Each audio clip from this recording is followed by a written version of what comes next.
हमारा दुख समाप्त हो जाता। अब इसमें ना जाने कितने शंकर के भक्त आए होंगे, इस पूरी कथा में ना जाने शंकर भगवान के कैसे कैसे भक्त आए होंगे जो शिव की भक्ति के लिए रात भर, ठंड पड़ रही है, पड़े हुए हैं, ठंड में पड़े, खाने को मिला तो ठीक, ना मिला तो ठीक, पड़े।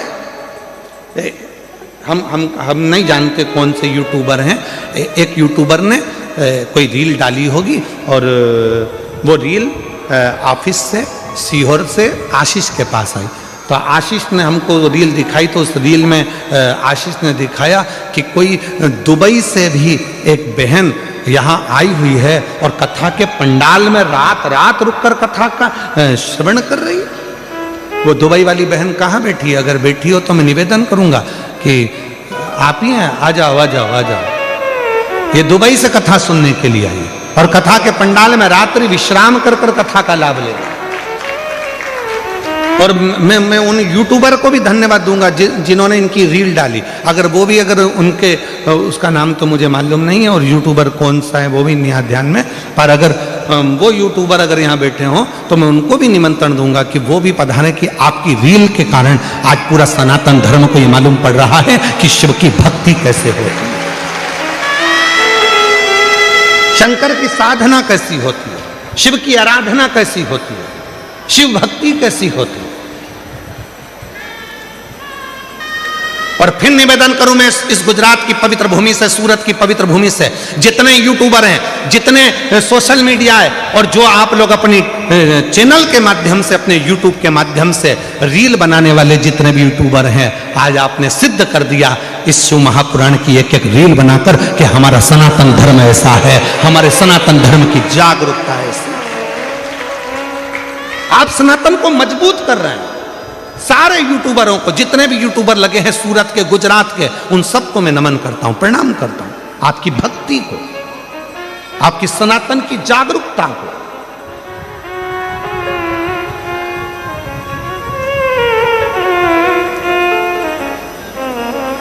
और महादेव नमन चरणों में स्वीकार लीजिए, सबका किया है मेरा भी उद्धार कीजिए, उद्धार कीजिए।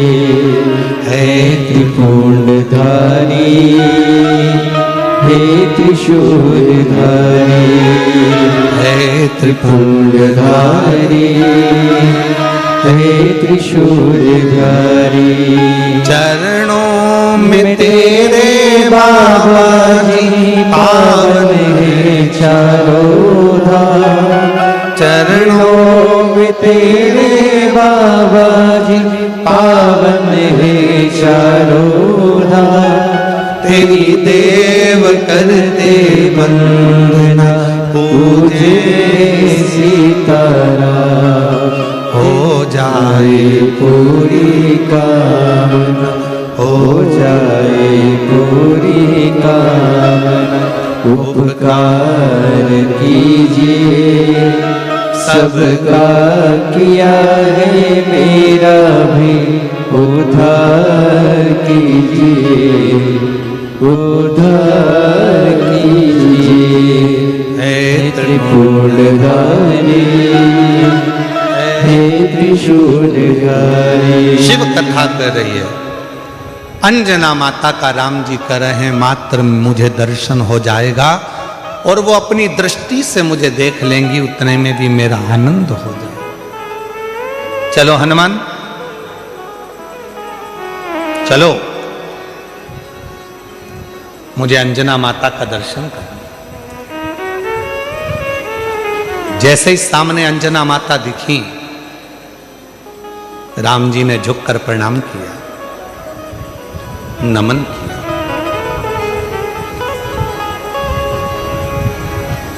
हनुमान जी ने कहा अंजना माता से, ये श्री राम है, ये इनके छोटे भाई लक्ष्मण जी हैं, ये माता जानकी जी हैं। सबको मिलाया। अंजना जी ने कहा कि हनुमान, घर में कुछ पाने के लिए नहीं, जाओ, अतिथि आए हैं, इनके लिए कुछ थोड़ा कंदमूल फल लेकर आ, इनके लिए थोड़ा कंदमूल फल लेकर जाओ। अरे वाह वाह वाह, तेरी कृपा का क्या है भरोसा, कब किस पर हो जाए जरा सी हम पर कर दो, जरा सी हम पर कर दो। तेरी कृपा का क्या है भरोसा, कब किस पर हो जाए जरा सी हम पर कर दो, जरा सी हम पर कर दो।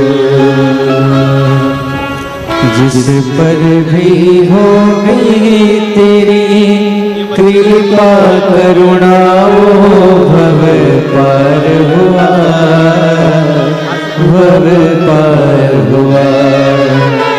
पापी हो चाहे जितना, उसका भी बाबा उद्धार हुआ, उद्धार हुआ।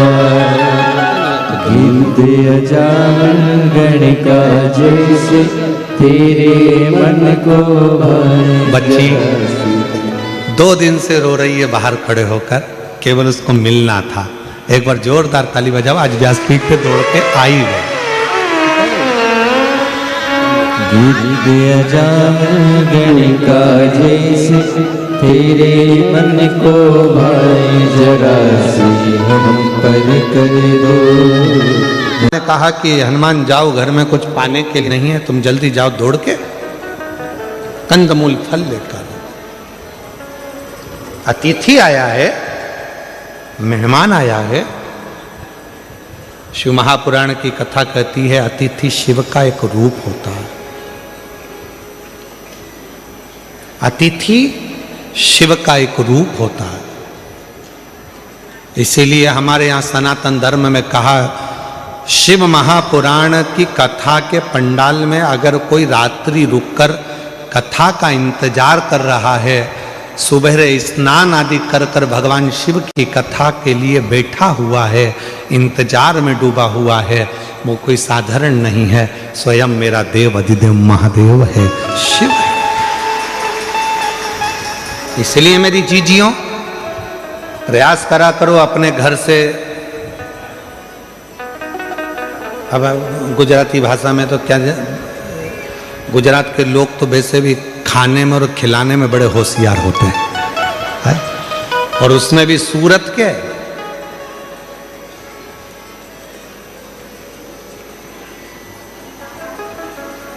महाराज अपने घर से आया करो तो कोई वो थेपला, फाफड़ा, और भी कौन सा होता है, काय सोमानी जी, और कौन कौन से होते हैं, थेपला, फाफड़ा। हाँ तुम बोलते जाओ, मैं सुन रहा हूं। हाँ ठीक है, ठीक है। हाँ कल मंगवा के रखूंगा सब यहीं पर।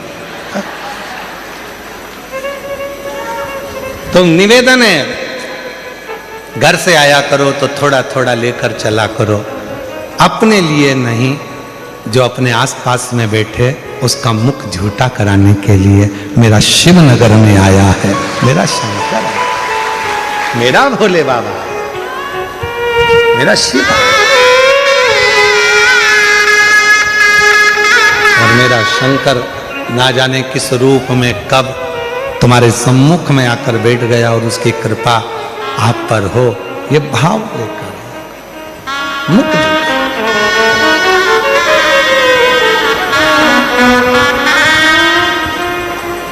शिव कथा करे, भगवान शंकर का संवाद करा,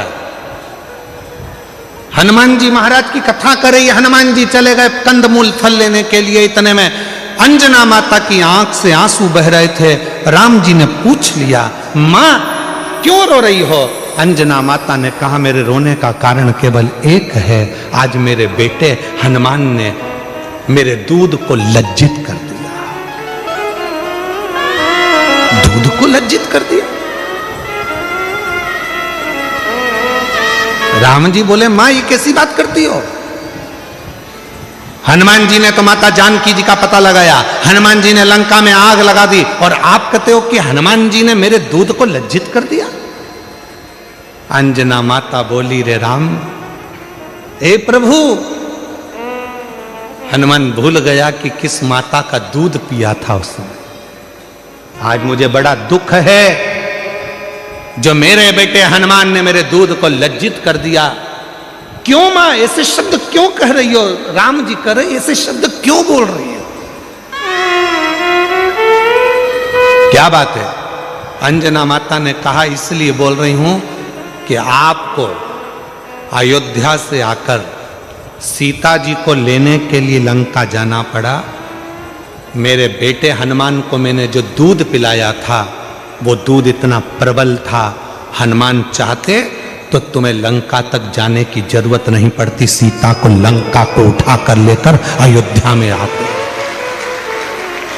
आज मुझे दुख है कि मेरा दूध आज लज्जित हो गया। हनुमान जी महाराज को लंका तो गए पर सीता को लेकर नहीं आए। आज दुख इस बात का है कि राम जी को लंका पर चढ़ाई करना पड़ी, उस रावण से युद्ध लड़ना पड़ा, उस मेघनाथ से युद्ध लड़ना पड़ा, उस कुंभकर्ण से युद्ध लड़ना पड़ा, इसलिए आज मेरा दूध लज्जित हो रहा है। हनुमान को तो जाना था, पूरी लंका को उठाकर लाकर अयोध्या में रख देना था, तो मैं गौरवान्वित होती, तो मुझ में गौरव होता। राम जी, आप नहीं जान पाएंगे कि इस माता ने जो दूध पिलाया है वो साधारण नहीं है। इस माता ने जो दूध पिलाया है वो साधारण नहीं है। छत्रपति वीर शिवाजी महाराज का एक प्रसंग याद आता है।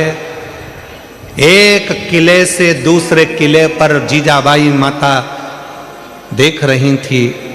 छत्रपति वीर शिवाजी की माता जीजाबाई ने सामने देख रही थी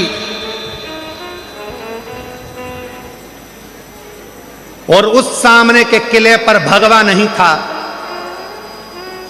दूसरों का ध्वज लगा हुआ था। तब माता जीजाबाई जब देख रही थी तो उन्होंने शिवाजी से बुलाकर कहा, शिवा, ये सामने के किले पर मेरा भगवा लहरा नहीं रहा। शिवा कहते हैं, मां, उनके पास सेना ज्यादा है, हम आक्रमण नहीं कर पा रहे। जीजाबाई ने कहा कि कल तक सूर्य अस्त होने से पहले भगवा लहराना चाहिए उस किले के ऊपर। मां, सेना नहीं है इतनी हमारे पास, वो आप कर रही हो कि भगवा लहराना चाहिए।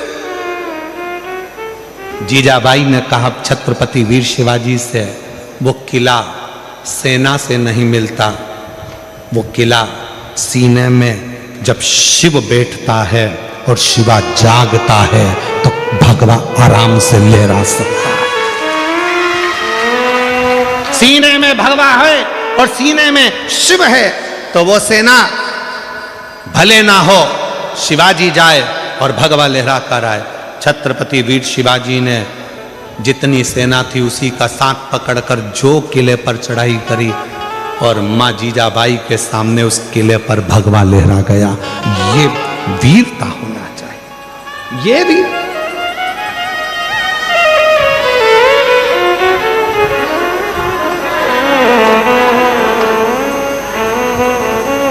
पहले का वीर, पहले का पुत्र, पहले का एक एक युवान व्यक्ति अपने राष्ट्र के लिए समर्पित होता था। आज के जमाने में ना जाने युवानों को हो क्या गया, वो मोबाइल पे इतने समर्पित हो गए कि राष्ट्र के लिए क्या समर्पित हो रहा है,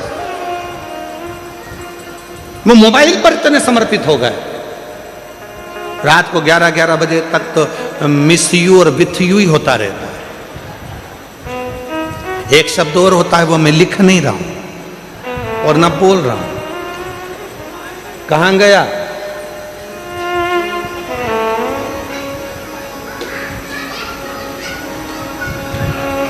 आप किसी व्यक्ति से जितना प्रेम करते हो उससे 1 लाख ज्यादा गुना प्रेम अपने भारत भूमि के राष्ट्र से होना चाहिए, अपनी भारत भूमि से होना चाहिए। वो प्रेम हमारे भीतर। तो वो कहे ना, उठो जवान देश की वसुंधरा पुकारती, उठो जवान देश की वसुंधरा पुकारती, ये देश है पुकारता पुकारती माँ भारती, ये देश है पुकारता पुकारती माँ भारती। उठो जवान देश की वसुंधरा पुकारती, उठो जवान देश की वसुंधरा पुकारती, ये देश है पुकारता पुकारती माँ भारती, ये देश है पुकारता पुकारती माँ भारती। अपने भीतर वो बल उत्पन्न करिए। हनुमान जी से कहा, जाओ तुम जाकर फल लाओ, और इतने में राम जी के सामने मां अंजना की आंख के आंसू थे, और अंजना माता ने कहा, मैंने जो दूध पिलाया आज वो लज्जित हो गया। हनुमान जी चाहते तो पूरी लंका को उठा कर ले आते, और हनुमान जी लेकर नहीं आए, इसका मुझे दुख है।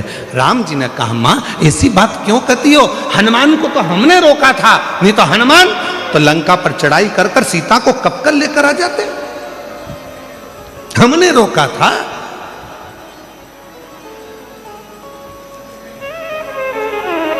वो 15 जनवरी के पहले आप जाकर रुद्राक्ष ले सकते हैं। फिर वापिस जब रुद्राक्ष उत्सव हो जाएगा तब 15 मार्च के बाद फिर वापिस रुद्राक्ष वितरण, जो रुद्राक्ष उत्सव में रुद्राक्षों को सिद्ध किया जाता है, वही वापिस 15 मार्च के बाद वितरण प्रारंभ हो जाए। 2 महीने तक रुद्राक्ष वितरण बंद रहता है रुद्राक्ष महोत्सव के समय पर, क्योंकि बाबा की आराधना साधना होती है। जो अंदर शिवलिंग है वहाँ रुद्राक्षों का पूजन अर्चना स्मरण रहता है। ऐसे ही कथाओं के क्रम निरंतर चल रहे हैं। एक भोपाल में हमारे भतीजे पंडित श्री शिवम जी मिश्रा जी के मुखाग्रविंद से 25 जनवरी से 31 जनवरी तक श्रीमद् भागवत कथा है, 1 बजे से 4 बजे तक। शिवनगर शिव मंदिर करुंद भोपाल में, वहाँ श्रीमद् भागवत कथा पंडित शिवम जी मिश्रा जी द्वारा भतीजे द्वारा रहे। ऐसी पवित्र कथाओं के लाभ आप और हम ले रहे हैं। भाव से बाबा को अपने मन की बात कहेंगे, दिल से प्रार्थना करेंगे, और हमारा आप लोगों से निवेदन है बाबा से ऐसी प्रार्थना करना कि 10 तारीख को कथा पूर्ण हो, और जो कामना लेकर आप आए हैं बाबा ऐसी कामना पूर्ण करना कि 16 तारीख को हम बड़ौदा पहुंचकर अपना पत्र दें और बाबा से कहें कि हमारा कार्य पूर्ण हो। ऐसी बाबा को प्रार्थना करें। निवेदन करेंगे सब साथ में, जिसको आता है साथ में बोलेंगे। आपकी आवाज यहाँ तक पहुँचे, आपकी और हमारी आवाज देवाधिदेव महादेव तक पहुँचे, और सबकी कामना पूर्ण हो। दिल से बाबा को नमन करें।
सब दुख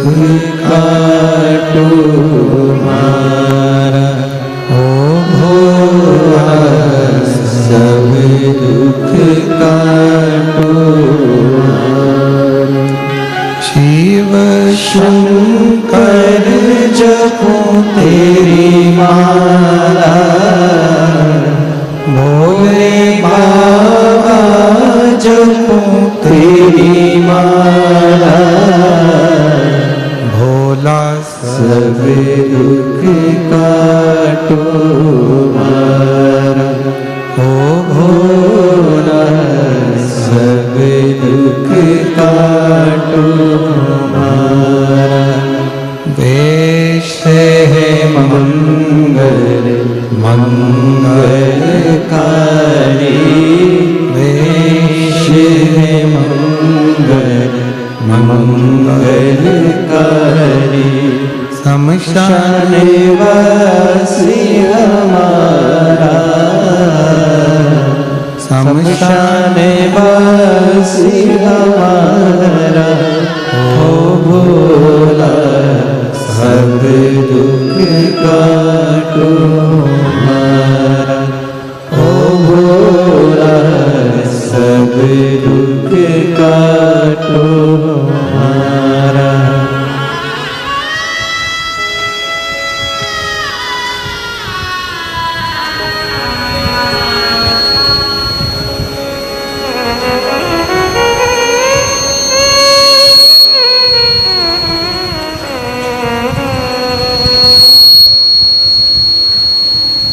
बाबा देवदत्त महोदय, भगवान शिव गोवर्धन त्रिकालदर्शी कैलाशी विनाशी भगवान शंकर की पवित्र कथा कर रहे। शिव महापुराण की कथा वर्णन कर रही है। माता अंजना देवी ने जैसे ही कहा कि हनुमान जी ने आपको लंका तक भेजा, हनुमान को तो चाहिए था कि पूरी लंका को उठाकर अयोध्या लेकर आ। राम जी ने हाथ जोड़कर कहा, मां आप ऐसा ना कहिए। हनुमान तो ले आते सीता जी को, आपके दूध को लज्जित नहीं करा, पर हमने मना किया था। इतने में तो लक्ष्मण जी को हंसी आ गई, और लक्ष्मण जी को ऐसी हंसी आई कि लक्ष्मण जी को हंसी आते से ही भगवान राम जी ने लक्ष्मण जी को हंसने से रोका।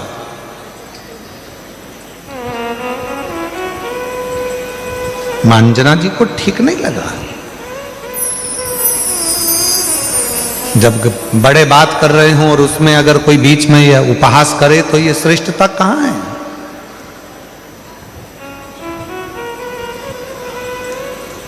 लक्ष्मण जी हंसे। इतने में लक्ष्मण जी ने कहा माता अंजना जी के से, देखो प्रभु भैया राम, माता तो अपने दूध का और अपने पुत्र का कितना गुणगान कर रही हैं और अपने आप का कितना गुणगान कर रही हैं। एक बार भी उन्होंने ये नहीं कहा कि लक्ष्मण के बाण से या राम जी के बाण से ये सब कुछ हो सका।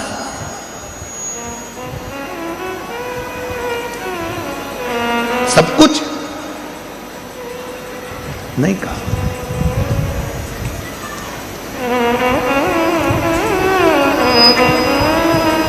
माता जानकी जी ने कहा, लक्ष्मण तुम्हारा कहने का मतलब क्या है? क्या मेरे दूध में वो प्रबलता नहीं है? क्या मेरे पुत्र में वो प्रबलता नहीं है? इतना तो कहना था। तब माता अंजना ने कहा, ठीक है लखन है लक्ष्मण, प्रभु राम की साक्षी में ये सामने पर्वत है, इस पर्वत के टुकड़े तुम अपने बाणों से कर दीजिए।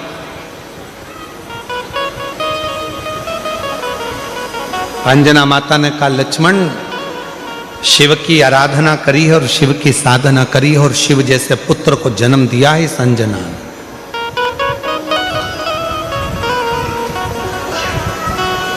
तभी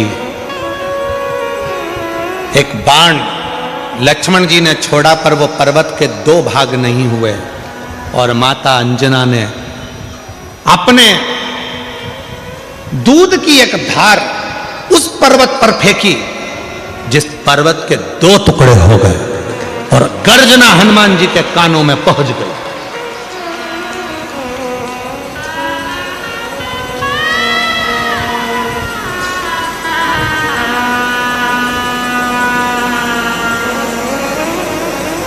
हनुमान जी के कानों में जैसी गर्जना गई, गर्जना जाते ही दौड़कर हनुमान जी महाराज आए। ना जाने ऐसी आवाज कहां से आई है, मेरे राम जी पर कोई उपद्रव तो नहीं हो गया, कोई बात तो नहीं हो गया। हनुमान जी महाराज भाग कर आए और हनुमान जी ने जो भाग कर आए और आते से जो देखा तो पर्वत के 2 टुकड़े थे जिसमें से दूध की धार बह रही थी। पूछा हनुमान जी ने, माँ ये क्या हो गया? माता ने कहा, लक्ष्मण जी समझ नहीं पाए थे। लक्ष्मण जी ने अंजना माता के चरण पकड़ लिए। माँ मैं जान नहीं सका कि एक माता के दूध में वो बल होता है कि अपने बेटे को जब वो दूध का पान कराती है तो बेटा उतना वीर उत्पन्न होता है, प्रबल उत्पन्न होता है जो दुनिया का सारा कार्य कर सकता है। मां आज मैं लज्जित हूं, आज मैंने आप पर उपहास किया। हनुमान जी महाराज सामने थे, राम जी के मस्तक पर पसीने की बूंद थी, पसीने की बूंद।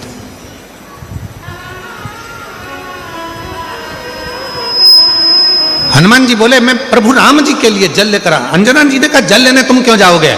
स्वयं मां नर्मदा जी का आह्वान किया माता अंजना ने और मां नर्मदा जी कल कल करती बहती हुई आती हैं और जो दूध की धार माता अंजना ने दी थी उस नदी से, दूधी नदी से माता अंजना के सम्मुख में नर्मदा मैया का संगम होता है, जहां पर भगवान राम जी ने जल का आचमन किया है। और जो आचमन राम जी ने करा, आज भगवान राम जी ने कह दिया, मां ये स्थान अब कहीं नहीं जाएगा। दुनिया के लोग जब मां नर्मदा जी की परिक्रमा करेंगे तो इस दूधी नदी के तट पर नर्मदा का संगम होगा। इस संगम का जो दर्शन करेगा वो अपने जीवन में शिव तत्व को प्राप्त करेगा, ऐसा भगवान राम जी ने वर दे दिया। आज भी जब नर्मदा जी की परिक्रमा करने वाले जाते हैं और वन क्षेत्र में भ्रमण करते करते दूधी नदी के पास में पहुंचते हैं तो वहां नर्मदा और मां नर्मदा और दूधी नदी का संगम हुआ है, जहां शिव की आराधना लोग करते हैं और शंकर की भक्ति को प्राप्त करते हैं। शिव भक्ति ये कोई साधारण संवाद नहीं है। शिव महापुराण की कथा कहती है, भगवान शंकर का पवित्र चरित्र कहता है, जीवन में जिसने अपने शिव तत्व को प्राप्त करा, जैसे एक बार ब्रह्मा जी के मन में संशय उत्पन्न हो गया। ब्रह्मा जी को लगा कि सब सृष्टि मैंने निर्माण करी है, सारी सृष्टि मैंने बनाई है, सब कुछ मेरा बनाया हुआ है, इसमें किसी का कुछ नहीं है। तब उनके संशय को मिटाने के लिए भगवान शंकर शिवलिंग के रूप कुबेरेश्वर धाम पे रुद्राक्ष मिलता है, वो रुद्राक्ष को पानी में गलाओ, शिव जी को जल चढ़ाओ, उस पानी को पिलाओ तो उससे आराम लगता है, ऐसा मैंने सुना है। ना जाने कौन रिक्शे वाला था, मेरे पापा को और मेरे पति को बताकर चले गया जो बाहर हॉस्पिटल के रो रहे थे। तभी मुझे घर छोड़ा और मेरे पापा और मेरे पिताजी मेरे पति दोनों ही सीहोर पहुंच गए। 1 नवंबर को रुद्राक्ष लेने सीहोर गए, 3 नवंबर को वो लेकर आए और हमने उसको गलाकर शिव को चढ़ाना और उसका पानी पीना प्रारंभ करा। बाबा आप कहते हो कि बेलपत्र नंदी के पास बैठकर शंकर की चढ़ी हुई बेलपत्र को खाओ, मैंने खाना प्रारंभ करा।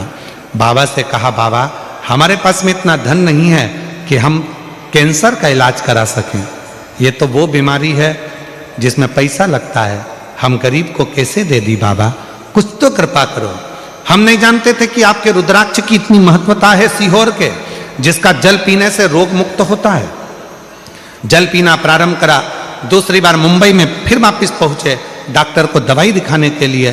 डॉक्टर ने चेकअप करना प्रारंभ करा और रिपोर्ट निकाली तो रिपोर्ट में पता चला कि मेरे शरीर की सारी रिपोर्ट नील थी और मेरे शरीर में कोई कैंसर नहीं था। मैं बाबा को यहाँ प्रणाम करने के लिए आई हूँ, बाबा को नमन करने के लिए यहाँ पहुंची। कहीं बैठी हो मेरा नाम मनीषा गणेश चौहान है, कहीं बैठे हो तो आ सकते हैं।